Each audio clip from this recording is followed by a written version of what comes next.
Mga Kaparadyon Vlogs, another day is another vlogs. Unang araw ko pa lang dito sa aming lugar. Sa totoo lang, ang sarap lang talaga magbakasyon. Kaya ngayon, araw na ito, balak pala ni Papa na ipapahilot ako sa isang magaling na manghihilot dito lang sa aming lugar. Yun nga lang, nasa kabilang barangay. Kinaugalian na kasi ni Papa at Mama sa tuwing nasa bakasyon ako. Ito agad ang unang gagawin. Kaya dito, sinamahan na kami ng aming kapitbahay na mababait. Bakit nga ba kami nagpasama? Dahil una, matanda na nga si Papa at medyo hirap na rin kumilos. At ako naman, wala akong alam sa pagmamaniho ng bangka na ito. Basta ang alam ko lang dito ay mag-video-video para meron akong may upload sa ating YouTube channel. At ngayon nga, ito, ganito ang makikita nyo sa paligid. Medyo hindi naman ito kalayuan sa aming lugar o sa aming barangay kasi nasa kabila lang naman. At makulimlim ang araw na ito. Bandang alas 8, alas 7 pa ito ng umaga. Ganito ka makulimlim. Iniisip namin baka uulan. So na malapit na tayo sa isang barangay.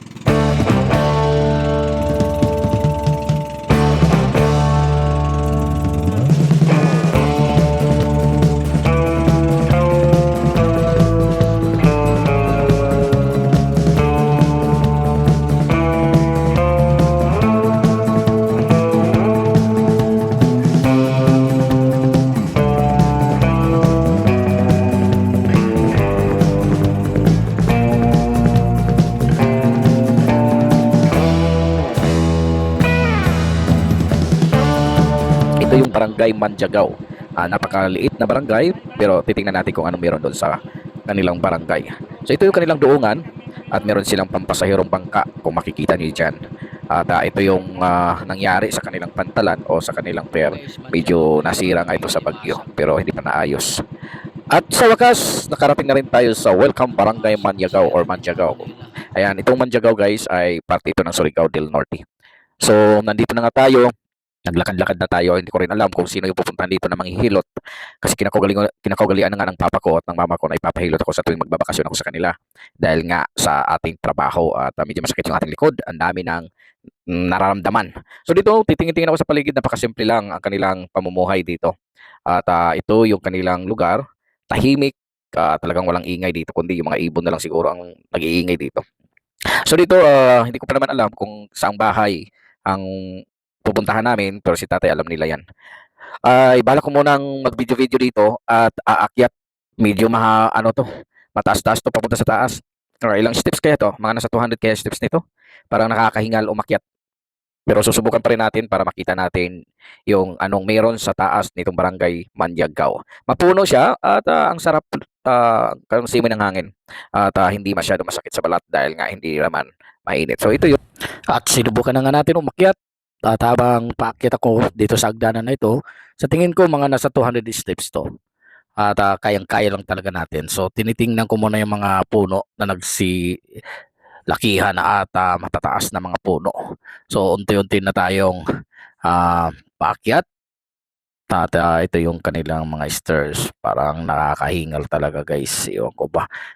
Pero tuloy-tuloy lang natin ang ating tuloy-tuloy lang ang ating pag-akyat hanggang mapagod. At yun ang ating kasamahan ay bumaba na rin. Kaya tingnan natin kung anong meron doon sa bandang itaas. Doon si Pogi. Akit Pogi para kunwari hindi ka hinihingal. Kasi di naman tayo sanay na gumala. Subukan lang natin. At yun ang ating kasamahan. Ay tinitingnan na siguro niya kung nandyan ba yung manghihilot. Ganito yun guys sa probinsya. Yung hilot. Hindi ko alam kung ano sa Tagalog yan. Basta yun na yan. So ito yung bungad. May lang silang grotto.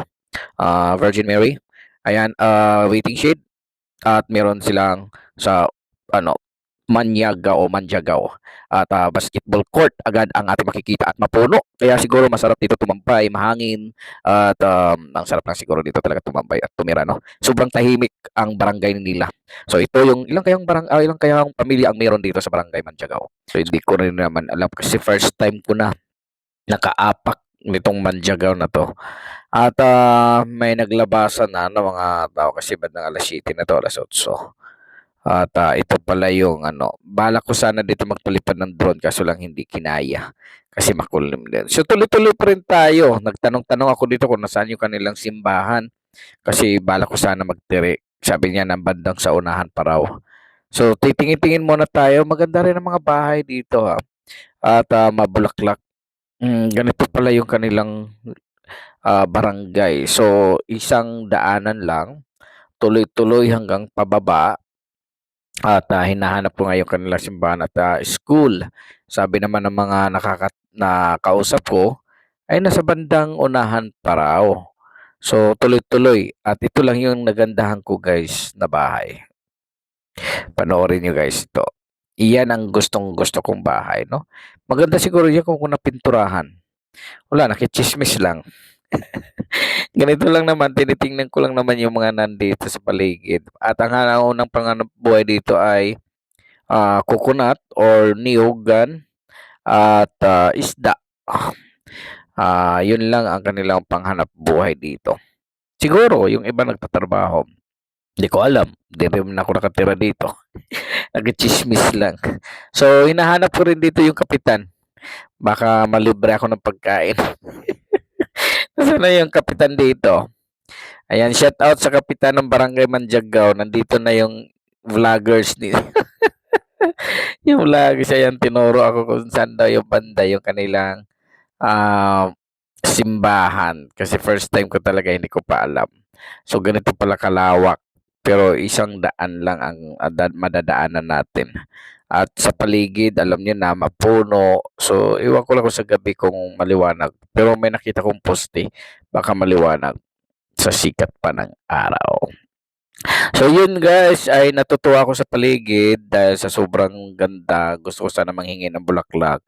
Nahiya naman ako. Nagkaroon pa ako ng hiya. Ayan. Ang haba ng puno na to. Siguro matanda na to kaysa akin. So yan ay naliw yung aking mata sa paligid dahil mapuno. Yun talagang gustong gusto ko. Ang tahimik lang. Walang ingay. At walang nagsisigawan, wala kung ano. Makikita mo lang o maririnig mo lang dito ay ang huni ng ibon, musika, may nagpatugtog, may narinig ako. May narinig ba kayo? Ako lang na yata nakakarinig. So yun ay tuloy-tuloy pa rin tayo hanggang sa baba, hanggang mapagod. Ewan ko ba bakit pinagod ko yung sarili ko, magpapahilot lang naman. Bakit naman ako nakarating dito? Siguro hinahanap na naman ako ni Papa. Nasaan na yung batang yun? Talagang magala. So yun ang kinakaugalian talaga nila Mama at Papa na taon-taon naman ako umuwi at magbabakasyon sa kanila. Lagi nila akong pinapahilot kasi alam naman nila hindi na sila makakilos kasi may edad na nga 80 at saka 78. Medyo na sa kanilang katawan. At mura lang naman din dito ang mapapahilot. Kung naniniwala kayo sa hilot o yung pagano sa ating katawan para matanggal yung mga kung ano-ano yung sakit sa ating katawan. Siguro kadalasan ang sakit ng tao ay yung walang pera. Yung walang pera talaga yun ang sakit ng tao, no? Hindi yung bahala na kayo kung ano yung mga sakit nandiyan sa katawan nyo. Ang importante ay mahalaga. So, nandito na nga tayo guys at nakita na natin na marami na rin nagagandang bahay. Ibig sabihin nun ay talagang nag-improve na rin ang barangay na ito. At ito, anong klaseng bulaklak ito o halaman? Hindi ko alam. Pero alam ko to, yun ang nilagay sa tubig kapag bagong kasal. At yun lang guys, maraming salamat at sana mag-subscribe kayo sa aking YouTube channel at maraming salamat at abangan nyo na lang guys ang ating another travel. Bye bye! God bless!